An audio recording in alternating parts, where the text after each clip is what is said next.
In December 2017, Vladimir Putin triumphantly declared Russia's victory in Syria.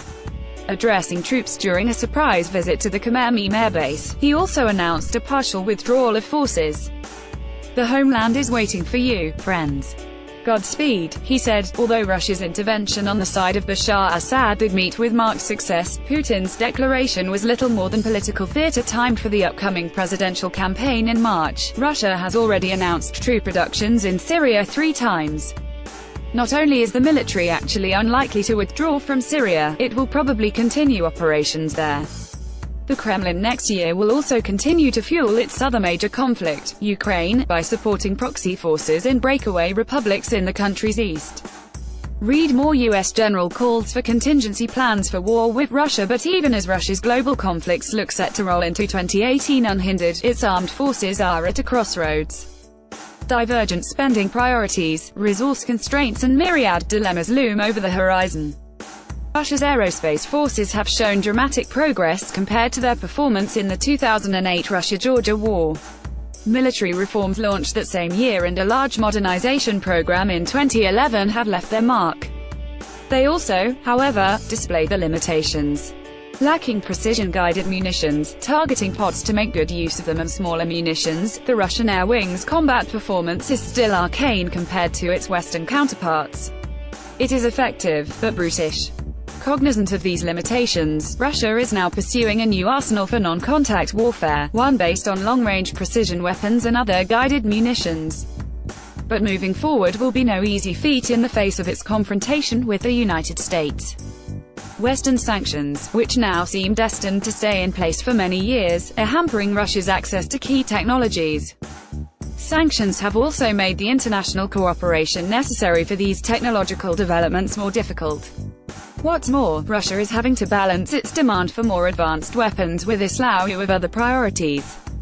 The war in Syria may have been a testing ground for new generations of weaponry, such as Kalib-C-launched Kh-101 air-launched cruise missiles, or Kab-500S satellite-guided bombs. But where Russia has capability, it often lacks capacity. As the old adage goes, quantity has a quality all its own. Here, the armed forces lack significant quantities of precision-guided munitions. The purchase of precision-guided weapons en masse will run headlong into a takeaway from Russia's war in Ukraine, the need for a larger ground force. Since 2014, Russia has been repositioning forces around Ukraine's borders, setting up 3 new divisions and a combined arms army, along with additional brigades.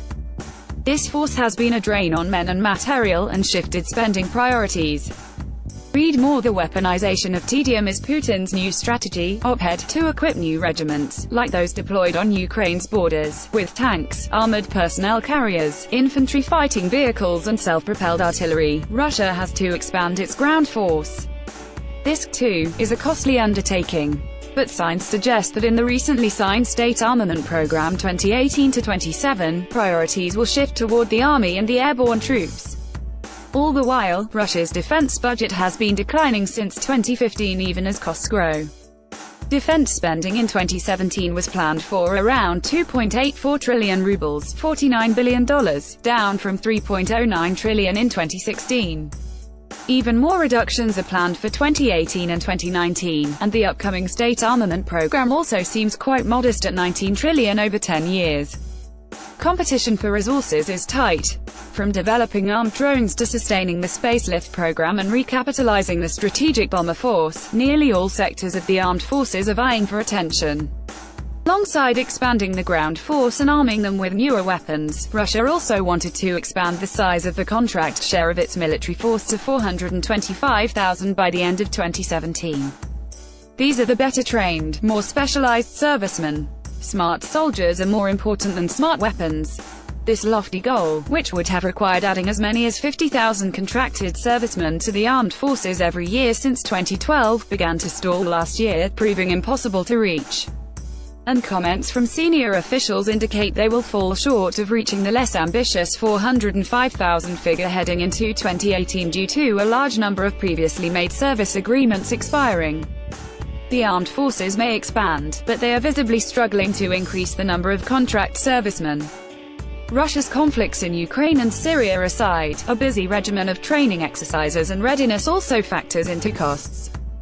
The armed forces are more operational today than they have been since the collapse of the Soviet Union. Here, too, there are sustainment costs and expenses that steadily eat into the budget. All the while, spending on healthcare, pensions and education threatens to displace defense spending as a national priority. After the March election, Moscow will have to reconcile social and defense spending priorities, making hard choices about the kind of military it wants to field into the 2020s. Michael Kaufman is a senior research scientist with the Center for Naval Analyses. The views and opinions expressed in opinion pieces do not necessarily reflect the position of the Moscow Times. This article first appeared in our special, Russia in 2018 print edition. For more in the series, click here.